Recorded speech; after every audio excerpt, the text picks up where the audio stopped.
السلام علیکم مسٹر نذیر، کیسے ہیں؟ خیرت سے ہیں؟ ان میوٹ کر السلام دیں بھائی علیکم ابھی۔ اللہ یار صاحب وعلیکم السلام، وعلیکم السلام، خیرت سے ہیں بھائی؟ ٹھیک ہیں آپ؟ ٹھیک ٹھاک خیریت ہے، آپ سنائیں ٹھیک ہیں؟ اللہ آپ کو سلامتی دے، حکم کریں بھائی صاحب۔ جی میں کافی ٹائم سے ٹرائی کر رہا ہوں، بہت شکریہ مجھے کال پہ لینے کا۔ Thank you. تو کہاں سے کال کیا بھائی؟ آ، کس جگہ سے؟ میں پاکستان اٹک سے میں وکالت اٹک کرتا سے؟ ہوں بطور جی جی پروفیشن۔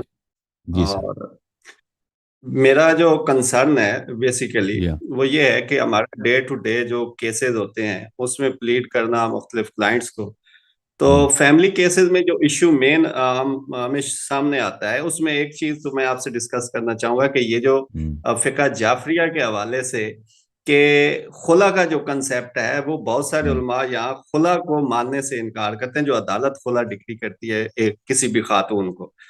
تو اس حوالے سے ان کا یہ موقف ہے کہ اگر عدالتی ڈگری کے باوجود بھی کوئی بھی جب تک شوہر اس کو باقاعدہ عربک سیغے پرناؤنس کر کے اس کو ڈائیورس پرناؤنس نہیں کرے گا تب تک وہ طلاق یا خلا وہ آگے شادی نہیں کر سکتی۔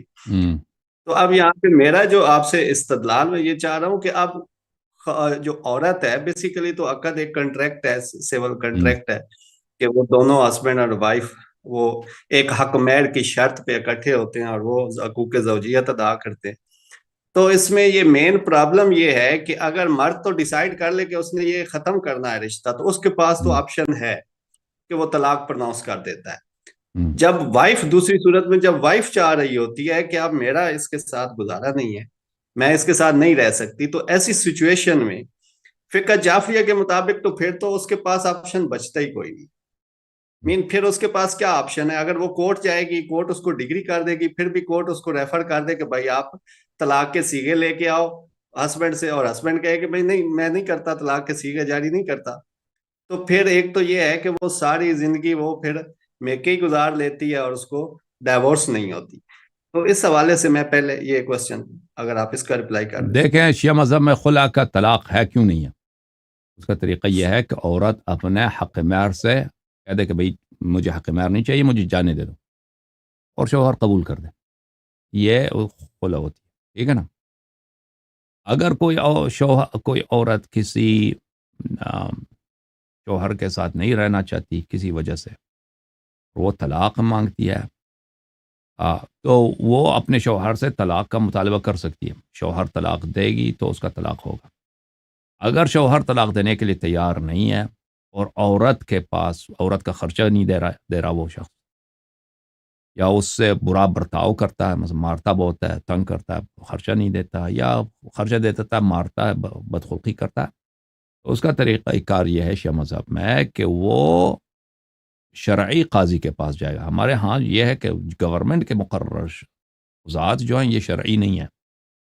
شرعی قاضی یہ ہے کہ وہ محدث ہو، اہل بیت علیہم الصلوۃ والسلام کے احادیث کا راوی ہو، اس شخص کے پاس جائے تو وہ دونوں طرف کو بلائے گا اور وہ دونوں میں مصالحت کرنے کی کوشش کرے گا کہ دونوں میں صلح کرا جائے، ان کا آپس میں دیکھیں پرابلم کیا ہے۔ اگر پھر بھی صلح نہیں ہوتا تو پھر وہ اس کو یہ حق ہے کہ اس کا طلاق جاری کرے۔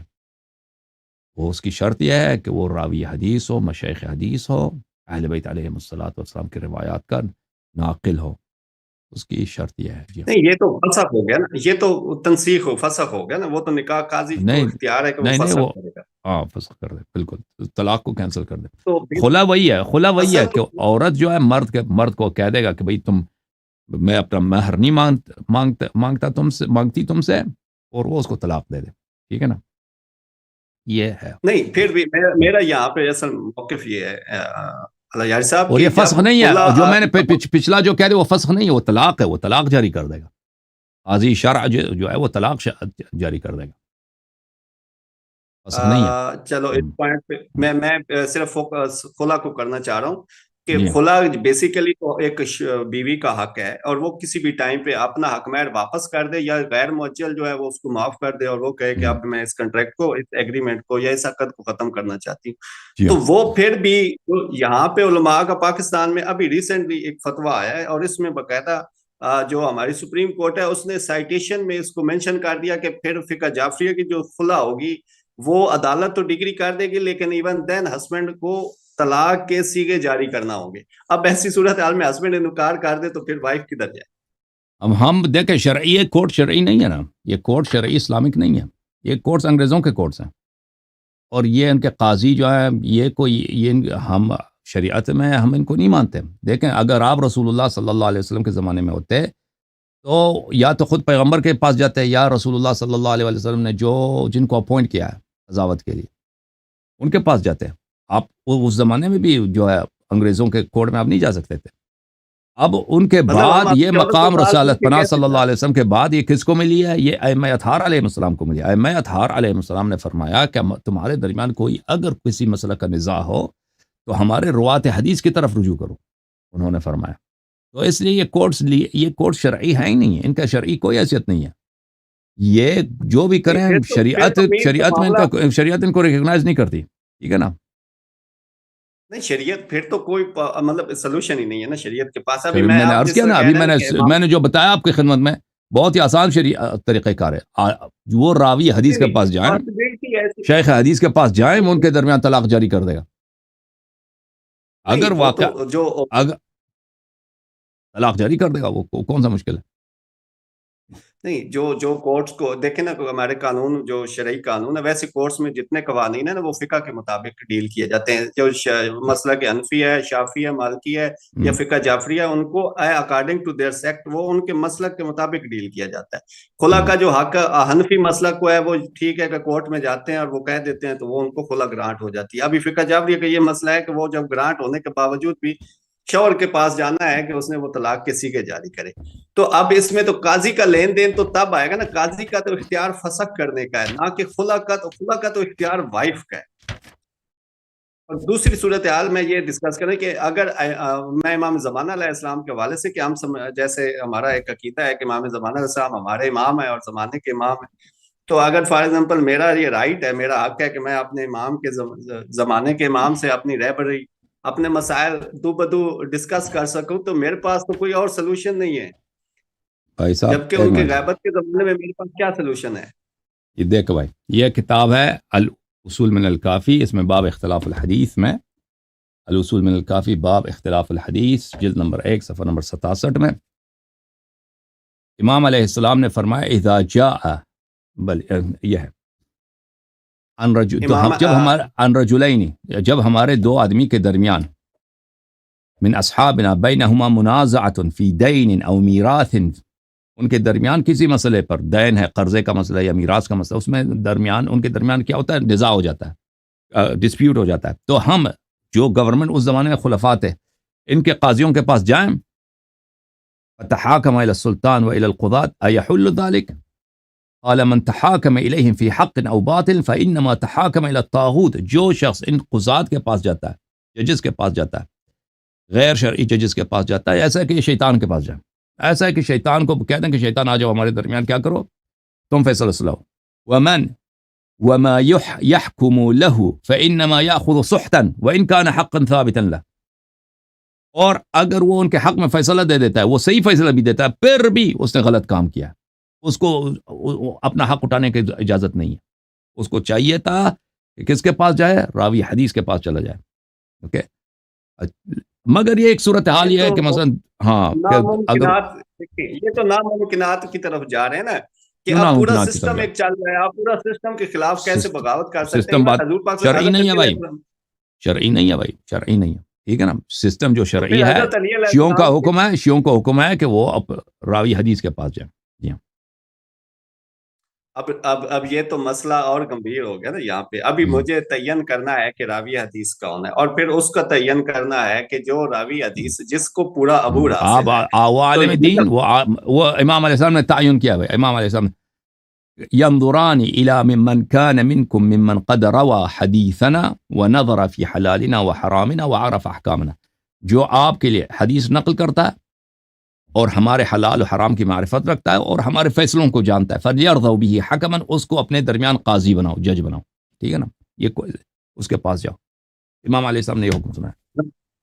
مطلب یہ ہو گیا کہ پھر تو ہم پاکستان کیا پوری دنیا میں جہاں پہ بھی یہ عدالتی سسٹم ہے، وہ پھر ہم اس کو کسی بھی کوئی بھی فیصلے کو نہ ہم اس کے بالکل شرعی نہیں ہے، یہ کورٹ شرعی نہیں ہے. بالکل بالکل یہی فرما صحیح ہے. یہ کورٹس یہ غیر شرعی ہیں، ان کے فیصلے شرعی حیثیت سے کوئی ویلیو نہیں رکھتے. تو پھر اس اجتہاد تو بیسیکلی بنیادی مقصد یہ ہے کہ آپ کے کورٹس مسائل کہاں کا مجتہد ہیں جدید بھائی؟ تقاضوں آپ کے کے- کورٹس، پہلی بات ہے اجتہاد ہی غلط چیز ہے. دوسری بات ہے آپ کے کورٹس میں وہ ججز کون سے مجتہد ہوتے ہیں؟ مجتہد کہاں ہوتے ہیں؟ نہیں کیوں نہیں، یہ لا ایکسپرٹ تو ہوتے ہیں نا. جو قانون شریعہ ہوتا ہے بیسیکلی جو وکیل ہوتا ہے وہ اس کو فقہ کے رولز بتاتا ہے کہ فقہ کے رولز یہ ہیں، ٹھیک ہے اور فقہ کے رولز کے مطابق اس فیصلہ کرنا ہوتا ہے اس نے. رشوت بھی لیتے ہیں نہیں لیتے؟ اس طرح اگر کوئی ایسا جج ہے دیکھیں، اگر لگا کوئی ایسا جج ہے دیکھیں، اگر کوئی ایسا جج ہے جو حلال و حرام کو اچھی طرح سے جانتا ہے اور وہ راوی حدیث ہے، وہ گورنمنٹ میں کام بھی کرتا ہے، کوئی بات نہیں، اس کے پاس جائیں، میں منع نہیں کرتا، وہ بالکل صحیح ہے، وہ بالکل صحیح ہے. ایک ایسا نہیں میں شیعہ راوی حدیث ہے، وہ گورنمنٹ میں کام کرتا ہے، اس کے پاس جائیں، اس سے وہ اگر طلاق جاری کرتا ہے تو وہ طلاق صحیح ہے، ٹھیک ہے نا. اگر ایسا ہے تو ٹھیک ہے، اگر ایسا، میں لیکن کسی کے آپ کے ججز جو پاکستان میں ہیں وہ بھائی وہ کہاں، وہ ان کا سب کو پتہ ہے. ابھی وہ ذوالفقار علی بھٹو کو 10 ججوں نے پھانسی دیا، ابھی 20 30 سال 40 سال کے بعد خود ججز انہوں نے اعلان کیا کہ وہ پھانسی صحیح نہیں تھا، اس کو خود ہی اعلان کر دیا کہ وہ جو ہے کیا بولا، پاکستان خود سپریم کورٹ نے کہا کہ ذوالفقار علی بھٹو کے ساتھ زیادتی ہوئی ہے. وہ آپ کے ہائیسٹ کورٹ کی بات ہے، سپریم کورٹ کا کی یہ بات. تو پھر ایک بحث نکل جائے گی، اس میں آپ کا بھی ٹائم میں زیادہ انگیج نہیں کرنا. جو میں صرف یہ میرا کوشچن بڑا اسپیسیفک تھا کہ جو خلا کا اختیار ہے، یہ بیسیکلی میں یہ سمجھتا ہوں کہ وہ وائف کا اختیار ہے، کہ وہ جب بھی اپنی حق مہر واپس کر دے، یہ اس کا وہ ایک طرفہ نہیں ہے نا، حق ہے. ایک طرفہ نہیں ہے. وہ عورت کر سکتی ہے کہ بھائی اب وہ مطاع کر لے، اگر اس کا اتنا بھروسہ نہیں ہے. نکاح تو یہ پرماننٹ ایک کانٹریکٹ ہے. نکاح تو موت کے وقت تک ہے نا. وہ جب عورت نکاح کرتی ہے وہ اس لیے نکاح کرتی ہے کہ میں مرتے دم تک اس شوہر کے ساتھ رہوں گی. اگر وہ یہ نہیں چاہتی شروع سے، وہ کر سکتی ہے کہ اپنے نکاح میں ایسے شرائط رکھے، یا وہ صرف مطاع کر لے 10 سال 15 سال 20 سال کے، پر وہ ایکسٹینڈ کر سکتی ہے اس کو. تو پھر تو یہ مشکلات پیش نہیں آئیں گی. نہیں پھر خلا تو ابھی ایک عورت ہے، اس کو تو نہیں پتا کہ میرا ہسبینڈ کس حد تک، یہ تو امپریکٹیکل ہے، تو بالکل ہاں، پریکٹیکل نہیں اگر ہے. اس کو بھروسہ نہیں ہے، دیکھیں اگر بھروسہ نہیں تو نکاح نہ کرے نا. نکاح کا مطلب ہی یہی ہے کہ وہ نکاح کرتی ہے، یعنی وہ ایسے کانٹریکٹ میں آ جاتی ہے، پھر اس کو ریسائن کرنے کا حق نہیں ہے. عورت کو اس کو کینسل کرنے کا حق نہیں ہے. یہ کیسے، میں استدلال کرنا چاہوں گا کہ یہ ایک پارٹی کو آپ حق دے رہے ہو کہ آپ اس کنٹریکٹ کو وہ ختم میرا کر دیں، نہیں یعنی ہے، وہ اللہ husband کی جانب سے ہے، وہ اللہ کی جانب سے ہے. اللہ نے نہیں، دیا نا، مرد کو دیا، اللہ عورت کو نہیں دیا. دیکھیے عورت کو اگر دے دیتے نا حضرت زینب بنت طلاق کا، وہ تو ہر لمحے طلاق ہی طلاق ہو جاتا ہر جگہ.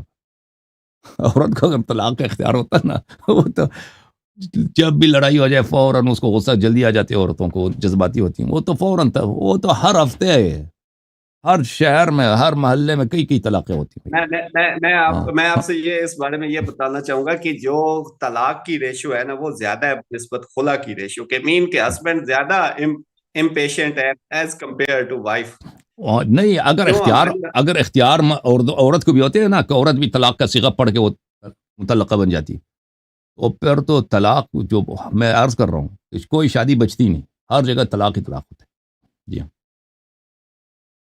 اب میرا بڑا چونکہ پریکٹیکل ایکسپیرینس ہے کورس میں، تو میرا کیونکہ وائف کا جو خلا کا اختیار ہے وہ فقہ حنفی میں تو سول اختیار ہے کہ وہ جب دائر کرے تو اگلے ہفتے اس کو خلا مل جاتا ہے. تو وہ ریشو کم ہے بنسبت اس کے کہ ڈائیورس زیادہ ہے. چلو میں اس کو ایک دفعہ مزید دیکھوں گا. میں نے جو آپ کی خدمت میں عرض کیا نا، جو میرے ذہن میں تھا، میں نے آپ کی خدمت میں عرض کیا. میں اس کو مزید ایک دفعہ ریویو کروں گا، دیکھوں گا کہ احادیث میں کیا لکھا ہے اس کا مطلب. میں نے جو آپ کو دیا بتایا نا، جو میرے ذہن میں تھا. تھوڑا سا آگے اس کو آگے. جی سر. اچھا، ایک اور چیز میں ڈسکس کرنا چاہوں گا کہ جو لڑکی کو اب ولایت کا حق ہے، کہ کوئی بھی لڑکی نکاح جب کورٹ میرج ہوتی ہے تو ظاہر ہے اس کے ساتھ پیرنٹ نہیں ہوتے، اس کی کنسنٹ نہیں ہوتی پیرنٹس کی.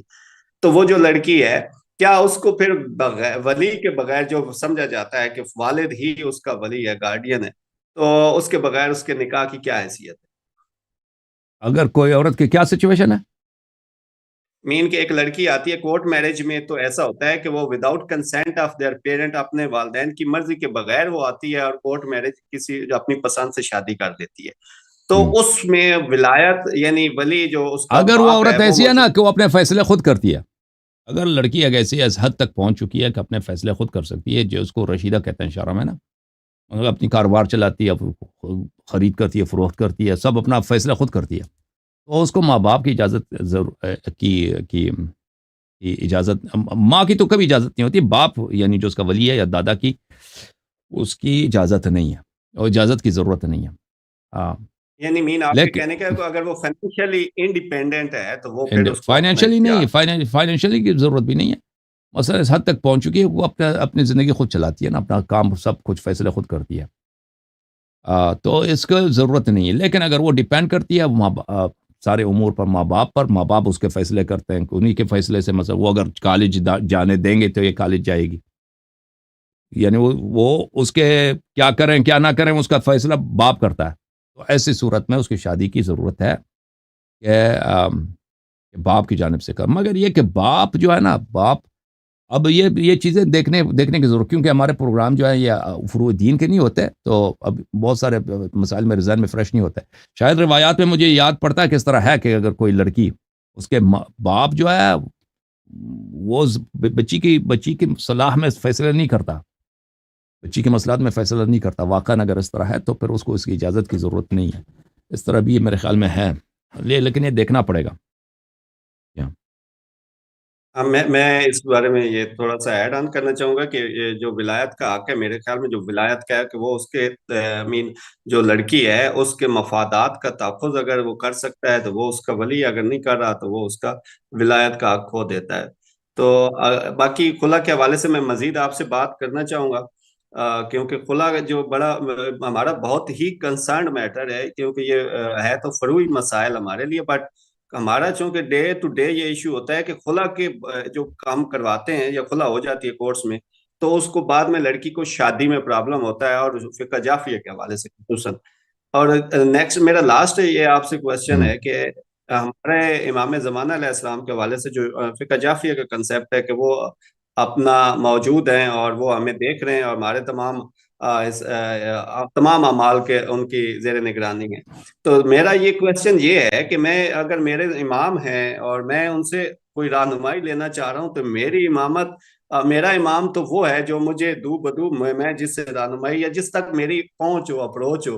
اور اگر ہوں وہ غیبت میں ہے تو مجھے کم از کم مجھے ان کی غیبت سے کیا فائدہ ہونا ہے، ویئر ایز کہ مجھے تو چاہیے ایک ایسا امام جو جن سے میں کم سے کم کوئی رسائی حاصل کر سکوں، اور میرے ان مسائل کا میں ڈائریکٹ ایسا حل دیکھ سکوں جی کہ جو سرٹیفائڈ اتھینٹیکیٹڈ جو ان کا نظریہ ہو وہ مجھے پتہ چل سکے. تو ان کا آتھینٹیکیٹڈ ان کا فرمان یہی ہے کہ میرے غیبت میں میرے روات احادیث سے رجوع کرو، میرے روات احادیث سے رجوع کرو. اور یہ آپ کو اگر پھر بھی اگر روات احادیث سے آپ رجوع کرتے ہیں یا احادیث میں کوئی ایسی بات نہیں ہے، اگر ایسا مسئلہ ہے جو اس راوی حدیث کے پاس ہو ہی نہیں سکتا، بالکل آپ دعا کر سکتے ہیں اللہ سے، خود امام زمانہ علیہ الصلوۃ والسلام سے توسل کر سکتے ہیں اور یقیناً اس کا جواب آ جائے گا. اور امام علیہ الصلوۃ والسلام کی حدیث ہے کہ وہ غیبت میں اس طرح آپ کو فائدہ پہنچاتے ہیں جیسے سورج جب بادل کے پیچھے ہوتا ہے. جب سورج بادل کے پیچھے ہوتا ہے، سورج ہمیں نظر نہیں آتا، لیکن سورج کی روشنی، سورج کی گرمی کی وجہ سے زمین میں زندگی اور حیات ممکن ہے. اور جب بادل نہیں ہوتا تو سورج کو ہم دیکھ لیتے ہیں. اسی طرح جب امام زمانہ علیہ الصلوۃ والسلام پردہ غیبت میں ہے، ہمیں بظاہر نظر نہیں آتا کہ دین کی حفاظت کیسے ہوتی ہے، لوگوں کی ہدایت کیسے ہوتی ہے، لیکن امام علیہ الصلوۃ والسلام اپنی ذمہ داری نبھاتے ہیں اور اپنی ذمہ داریوں سے غفلت نہیں کرتے، اور دین حقہ کا وہ حفاظت فرماتے ہیں. اور جو بھی دنیا میں کوئی شخص ہو، چاہے امریکہ میں ہو، چاہے پاکستان میں ہو، چاہے کسی بھی جگہ ہو، اگر وہ صدق دل سے طلب کرے کہ مجھے فلان چیز امام زمانہ علیہ السلام سے چاہیے، اور وہ واقعاً صادق ہو، یا وہی چیز اس کو ملے گا یا اس سے اس کو بہتر وہ دے دیں گے، اور اس کو پتہ بھی چلے گا کہ امام علیہ السلام کی جانب سے آیا. اس کے لیے کیا ہوتا ہے؟ اس کے لیے صدق کی ضرورت ہوتی ہے، خلوص کی ضرورت ہوتی ہے، دکھاوے کے لیے نہ ہو. یہ قطعی ہے، یہ 100% ایسا ہو جاتا ہے اور ہوا ہے، اور میں اس کا گارنٹی دے دیتا ہوں کہ یہ حتماً اسی طرح ہوگا انشاءاللہ تبارک و تعالی. اس کے لیے توسلات ہیں، دعائیں ہیں. جو شخص چاہتا ہے کہ یہ سعادت اس کو نصیب ہو، اپنے امام سے کوئی چیز طلب کرتا ہے، امام علیہ الصلوۃ والسلام نے خود اپنے مختلف خطوط میں بتایا کہ اس طرح سے مجھ سے رابطہ کرو. مفاتیح الجنان میں وہ سب مذکور ہیں. اوکے میرے بھائی، تھینک یو سو مچ. اللہ پھر آپ کو بحث عزت، بات ہوگی. Thank you. اللہ آپ کو سلامتی دے، اللہ آپ کو عزت دے. Thank you sir.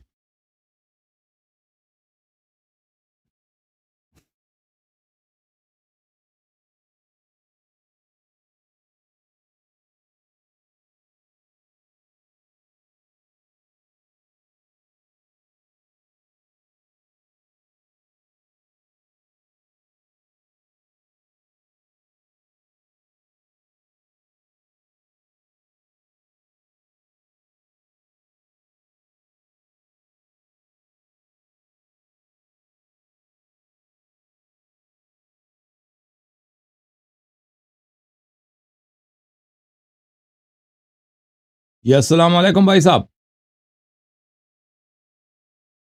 السلام علیکم. وعلیکم